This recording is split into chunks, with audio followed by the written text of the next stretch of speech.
हो, काँग्रेसचे काही म्हणजे पूर्ण नाही, एका दुसरा पदाधिकारी आहे. म्हणजे काही आता ज्यांचे वॉर्ड जवळ आलेले आहे, ज्यांना एका वॉर्डात आता नगरपालिकेला संधी आहे, अशा लोकांनी त्यांच्यावर कॉम्प्रोमाइज करून एक लॉबिंग करायचा प्रयत्न केला आणि आमच्या काही इथल्या स्थानिक पदाधिकाऱ्यांना जाऊन ते भेटले की बाबा हे नाव नको, हिला घेऊया, एकत्र काम करूया, असं सांगितलं गेलं. तुमचा अधिकार, तुमचा संबंध काय आहे यात हस्तक्षेप करायचा?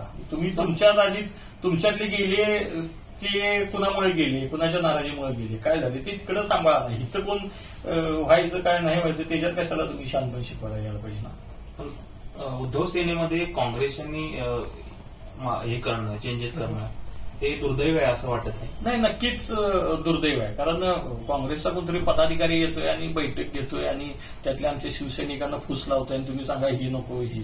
त्याच्या आधी ज्यावेळी काँग्रेसचे उमेदवार होते किंवा काय ते, त्यावेळी आम्ही मग कशा पद्धतीने काम केलं, समोरच्या अंगावर घेऊन काम केलं ना.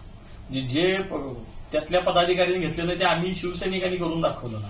काही पण आम्ही किती आक्रमकपणे, तुम्हाला सगळ्यांना माहिती आहे आम्ही कुठले व्हिडिओ केले, कुठली कशी गाणी केली, काय केले, ते समोरच्याला घाम फोडणारी होतीत ना.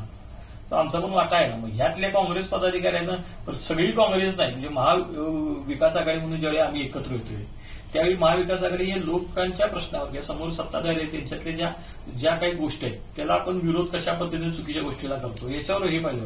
पदाधिकाऱ्यांनी माहिती आहे म्हणून तुम्ही येऊन हे पाहिजे का घेऊ नको हे सांगणारा तुमचा काय अधिकार आहे?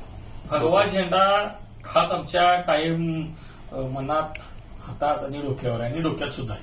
त्यामुळे भगवा झेंडा सोडून काही दुसरा विचार 100% नाही आहे. कारण मी मगाशी सांगितले त्या पद्धतीनं की मी वरिष्ठांशी बोललेला आहे. वरिष्ठांचा काल स्वतःहून फोन आलेला की बाबा निर्णय आम्ही काही ऐनवेळी बदललेला आहे, ते त्यांनी मान्य सुद्धा केलेला आहे. तर वरिष्ठांशी बोलून, म्हणजे प्रमुख नेत्यांशी बोलून आम्ही बोलवतो आणि त्या साहेबांशी तुम्ही एकदा बोला असं सांगितलेलं आहे. त्यामुळे बोलवतील असं वाटते.